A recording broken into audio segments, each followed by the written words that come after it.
Hi everyone, मैं हूं धीरज Awasthi from Kanpur. Students, जैसा कि आप देख रहे हैं, कर्व ट्रेसिंग की हमारी जो ये वीडियो श्रृंखला चल रही है उसका ये 14th वीडियो है। और इस वीडियो में हम लोग पोलर फॉर्म के इस कर्व की ट्रेसिंग करने जा रहे हैं। r is equal to a 1 plus cos theta. आप जानते हैं कि इस कर्व का नाम होता है कार्डियाइड। आगे जब ट्रेसिंग करेंगे तो पता चलेगा कि इसका नाम कार्डियाइड क्यों होता है। इसका भी एक बड़ी इंटरेस्टिंग स्टोरी है इस कर्व का नाम कार्डियाइड होने के पीछे की। और आपको ये भी बता दें कि इसके पहले जो 13 वीडियोस आ चुके हैं उनमें से शुरू के जो 12 वीडियोस थे वो कार्टेशियन फॉर्म पर बेस्ड थे। और कार्टेशियन फॉर्म की फुल ट्रेसिंग करने के बाद इन 12 वीडियोस में 13th वीडियो से हम लोगों ने पोलर फॉर्म स्टार्ट किया है। 13th वीडियो में एग्जैक्टली हम लोगों ने वर्किंग रूल डिस्कस किया था, यानी पोलर फॉर्म की जो ट्रेसिंग होती है उसके रूल्स क्या होते हैं। और 13 के बाद ये जो 14th वीडियो है ये पहला क्वेश्चन है एक्चुअली पोलर फॉर्म का जो हम लोग इस क्वेश्चन में उठाने जा रहे हैं। और इस कार्डियोइड नाम के इस कर्व की कंप्लीट ट्रेसिंग सारे स्टेप्स के साथ इस वीडियो में हम लोग सीखेंगे। पूरी जो प्लेलिस्ट है ये कर्व ट्रेसिंग की पूरी प्लेलिस्ट, सारे वीडियोस का जो लिंक है प्लेलिस्ट का वो डिस्क्रिप्शन में दे दिया है। Whoever needs may go to watch these videos. मैं आपको बता दूं कि बहुत ही फ़ायदेमंद होगी ये सीरीज़ आपके लिए जो लोग ट्रेसिंग सीखना चाहते हैं कर्व्स की। तो चलिए बिना देर किए हम लोग स्टार्ट कर रहे हैं। हमारा कर्व जो है r is equal to a 1 plus cos theta polar form का कर्व है जिसके कोऑर्डिनेट्स r और थीटा होते हैं, आप देख सकते हैं। और ट्रेसिंग की प्रक्रिया में पहला स्टेप जो पढ़ाया जाता है दैट इज सिमेट्री, यानी इस स्टेप में हम लोग सबसे पहले चेक करते हैं कि हमारे कर्व में किस प्रकार की सिमेट्री है। तो सिमेट्री के सारे रूल्स, वर्किंग रूल का जो 13th वीडियो था, इस वीडियो का जस्ट पिछला वीडियो, उसमें मैंने सारे रूल्स पढ़ा रखे हैं। तो सबसे पहले हम लोग यहाँ पर सिमेट्री टेस्ट करने के लिए ये देखते हैं कि थीटा की जगह पर हम माइनस थीटा रखते हैं। और अगर ऐसा करने पर यहाँ पे आप देखेंगे कि r is equal to a cos, आप जानते हैं कि कॉस में अगर आप माइनस रखते भी हैं तो वो कॉस थीटा ही बन जाता है। तो ऐसा करने पर हमें पता चल रहा है साफ कि when we put minus theta in place of theta it brings no change in the equation of the curve. तो थीटा की जगह माइनस थीटा रखने पर अगर कर्व के इक्वेशन में कोई चेंज नहीं आता है तो इसका मतलब होता है कि हमारा कर्व इनिशियल लाइन यानी जो पोलर एक्सिस होती है उसके अबाउट सिमेट्रिक है। The curve is symmetric about the initial line. Initial line से मतलब है कि देखिए ये हमारे पोलर एक्सिस होती है और ये परपेंडिकुलर लाइन होती है जिसको वाई एक्सिस के तौर पर आप ट्रीट कर सकते हैं। एक्चुअली पोलर फॉर्म में दूसरी एक्सिस का कोई नाम नहीं होता है, so we call this line to be theta is equal to π/2 line. अब अगर हमारा कर्व इनिशियल लाइन के अबाउट सिमेट्रिक है, इसका मतलब जैसा कर्व इस लाइन के ऊपर बनेगा वैसा ही कर्व इस लाइन के नीचे बनेगा। Now you know what is the second point. Second point होता है पोल, नेचर एट पोल, यानी जिस पर हम r इक्वल टू 0 पुट करते हैं और ये चेक करते हैं कि हमारा कर्व पोल से पास कर रहा है कि नहीं, पोल से गुजरेगा कि नहीं। तो उसके लिए हमें क्या करना होता है, r इक्वल टू 0 पुट करना होता है कर्व में और देखना होता है कि थीटा की वैलिड वैल्यूज़ निकल रही हैं कि नहीं। तो जब हम r को 0 पुट करेंगे तो देखते हैं कि थीटा की वैल्यूज़ आती हैं कि नहीं। अगर थीटा की वैल्यू आ जाती है तो इसका मतलब होता है कि हाँ कर्व हमारा ओरिजिन से यानी पोल से गुजरेगा। और अगर थीटा की कोई वैलिड वैल्यू नहीं आती है, रियल वैल्यू नहीं आती है, तो उसका मतलब होगा कि हमारा कर्व पोल से नहीं गुजरता है। r0, एक्चुअली पोल पर r की वैल्यू 0 होती है, रेडियस वेक्टर की वैल्यू 0 होती है पोल पर। तो r0 रखने पर अगर थीटा आ रहा है, थीटा की कोई भी वैल्यू आ रही है, तो इसका मतलब हो जाता है कि हाँ थीटा की किसी वैल्यू के लिए r0 पॉसिबल है। इसका मतलब कर्व हमारा ओरिजिन से, पोल से गुजर रहा है। और साथ में यहाँ पर हमें एक चीज़ और मिल जाती है, जो थीटा की वैल्यू होती है, थ्योरी के वीडियो में मैंने पढ़ा रखा है कि थीटा की ये वैल्यू टेंजेंट एट पोल कहलाती है। ये जो थीटा की जो भी वैल्यू आएगी इसको टेंजेंट एट पोल कहेंगे। तो हमें यहाँ एक जानकारी और मिल जाती है कि theta is equal to pi is the only tangent, चूँकि एक ही सिंगल टेंजेंट मिल रही है एट द पोल। तो ये इन्फॉर्मेशन भी हमारे काम आएगी आगे चल के जब हम एक्चुअल शेप देखेंगे हमारे कर्व की। यहाँ मैंने मेंशन करना भूल गए थे, ये लिख देंगे कि कर्व पासेस थ्रू द पोल। चलिए ये चीज़ पहले लिख देनी चाहिए थी, कोई बात नहीं, बाद में लिख दी। अब अगले पॉइंट में देखेंगे कि जो हमारा आर है वो कहाँ से कहाँ तक लाई कर सकता है, यानी कर्व का एग्जिस्टेंस ज़रा देखेंगे हम लोग। तो थर्ड पॉइंट में हम रीजन ऑफ एग्जिस्टेंस की बात करेंगे। देखिए आर इज इक्वल टू यहाँ पर ए है और है 1 + cos थीटा। तो हम जानते हैं कि जो कि हमारा cos थीटा जो होता है that always lies between -1 and +1। Everybody of you knows cos theta की रेंज -1 से +1 होती है। तो इसके अकॉर्डिंग अगर हम यहाँ +1 रख देंगे तो 1 + 1 2a बनेगी आर की वैल्यू, और -1 रखने पे 0 मिलेगी। इससे पता चल गया कि आर की वैल्यू जो लाई कर रही है वो 0 से 2a के बीच में लाई कर रही है, यानी आर की मैक्सिमम वैल्यू जो पॉसिबल है वो 2a है। इसका मतलब हमारा कर्व जो है ये एक फाइनाइट कर्व है, आर की कोई भी वैल्यू इन्फिनिटी नहीं जाती, और फाइनाइट कर्व है इसीलिए इस कर्व में एसिम्टोट्स की कोई संभावना नहीं है, नो एसिम्टोट्स। ठीक है ना, एसिम्टोट्स की कोई पॉसिबिलिटी इस कर्व में नहीं है, क्योंकि एसिम्टोट तभी बनती हैं जब कोई कर्व इन्फिनिटी तक जाता है। इन्फिनिटी पर जो टेंजेंट्स होती हैं उनको एसिम्टोट्स कहा जाता है। तो चलिए एसिम्टोट्स की भी अब हमें कोई चिंता नहीं करनी है इस कर्व में। नेक्स्ट पॉइंट में हम लोग टेबल ऑफ सम पॉइंट्स बना लेते हैं, मतलब कर्व के ऊपर लाई करने वाले कुछ पॉइंट्स को निकाल लेते हैं, इससे हमें कर्व को ड्रॉ करने में हेल्प मिलेगी। तो टेबल के लिए थीटा की कुछ वैल्यूज़ को पुट करके आर की वैल्यूज़ को निकाला जाता है। थीटा की वैल्यू पुट करेंगे, उसके करस्पॉन्डिंग आर की वैल्यू निकालेंगे। देखिए यहाँ पर आपको एक ट्रिक बता दें कि आपको कर्व में cos थीटा sin थीटा जब होते हैं तो पहली बात तो थीटा की वैल्यू मैक्सिमम 2π तक ही आपको ले जानी होती है। 2π के बाद हमारा कर्व रिपीट करने लगता है, पीरियोडिक फंक्शन होते हैं चूँकि ये। तो इस टेबल में जो थीटा की वैल्यूज आप रखेंगे वो मैक्सिमम 2π तक रखेंगे, लेकिन 2π तक भी नहीं रखना पड़ता है, क्योंकि जैसे हमारे कर्व में सिमेट्री है। अब सिमेट्री है तो क्या है कि जब हम इनिशियल लाइन के ऊपर आएंगे, यहाँ से वैल्यू रखते रखते यहाँ तक आ जाएंगे तो यहाँ पर वैल्यू पाई होगी। अब पाई के नीचे हमको आगे नहीं जाना है, क्योंकि हमें मालूम है कि जैसा कर्व ऊपर बन जाएगा वैसा ही कर्व नीचे बनेगा, क्योंकि हमारे कर्व में सिमेट्री है।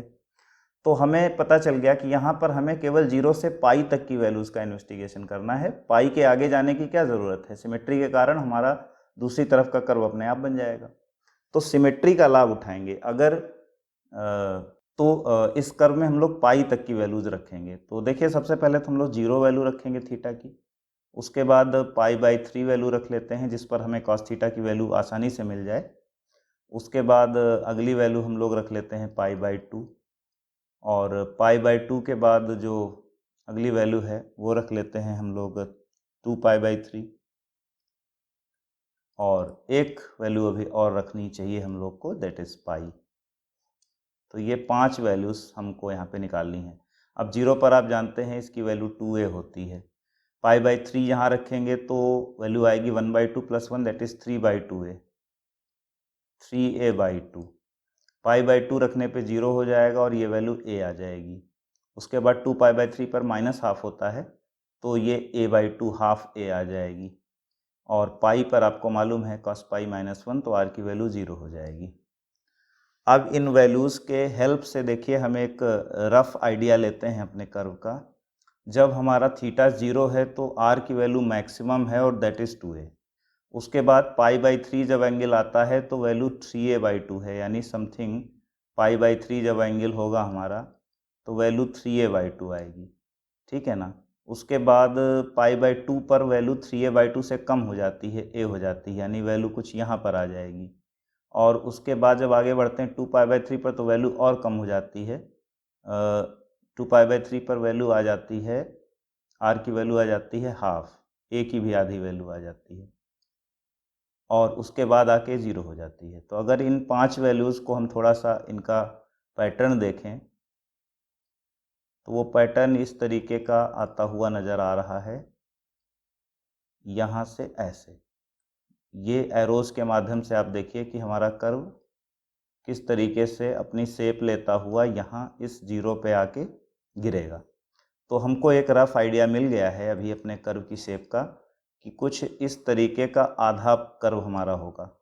और आप जानते हैं सिमेट्री के कारण जैसा ऊपर होगा वैसा ही नीचे बनेगा। तो लगभग हमारे कर्व की शेप तय हो गई है कि वो शेप ये है। अब बस कुछ चीज़ों को इन्वेस्टिगेट करना बाकी है।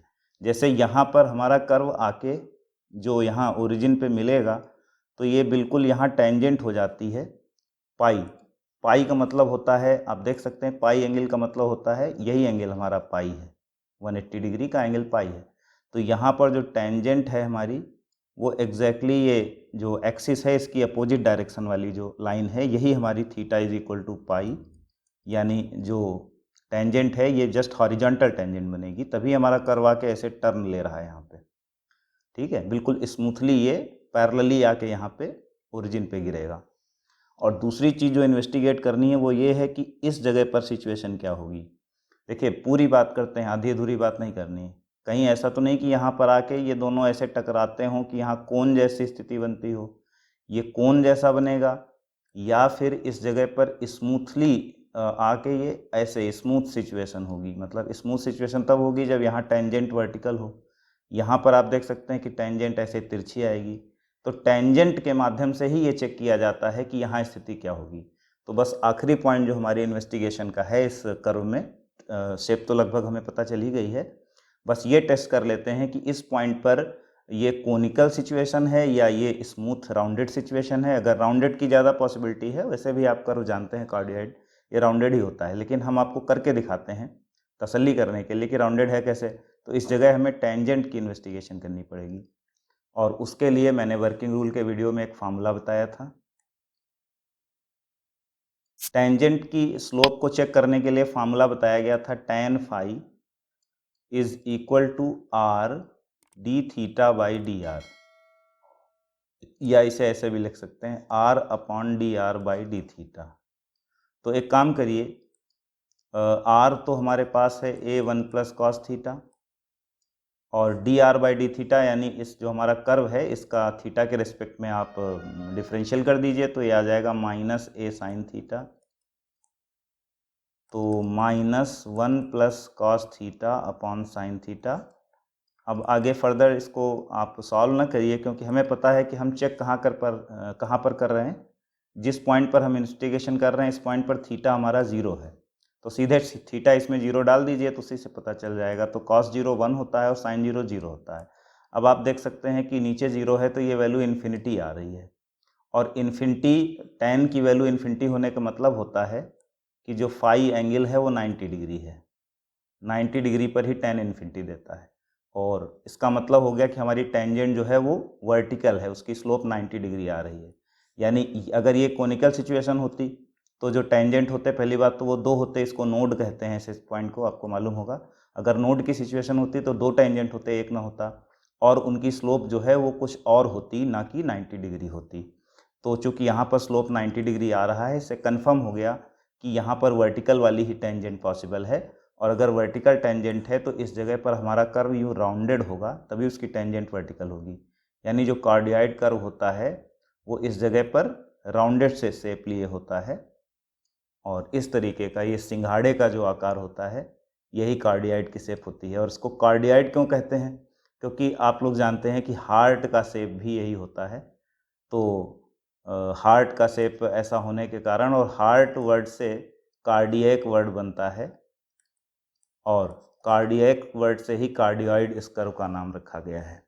तो चलिए एक बार फाइनली डायग्राम को बहुत साफ सुथरे ढंग से फिर से बना देते हैं।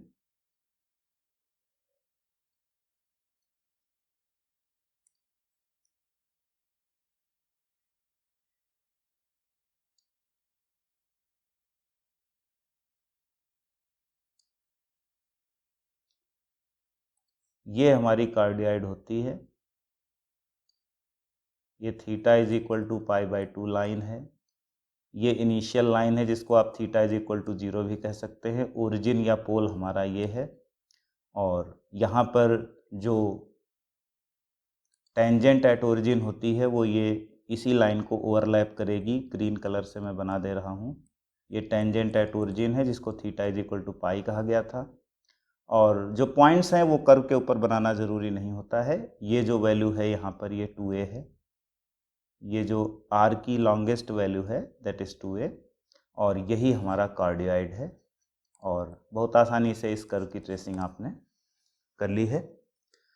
तो इसके बाद जो दूसरे वीडियोज़ आने वाले हैं उनमें हम लोग पोलर फॉर्म के और कर्व्स की ट्रेसिंग करेंगे। उम्मीद है कि आपको ये सीरीज़ अच्छी लग रही होगी। अगर मेरा काम आपको अच्छा लग रहा है तो वीडियो को लाइक ज़रूर कर दीजिए और चैनल को अगर अभी तक सब्सक्राइब नहीं किया है तो कर लीजिए। आपके लिए बहुत ही फ़ायदेमंद चीज़ें मैं लाता रहूँगा इस चैनल पर। बाकी वीडियोज़ को शेयर करिए अपने फ्रेंड्स के साथ। आज के लिए इतना ही। बहुत बहुत धन्यवाद। नमस्कार।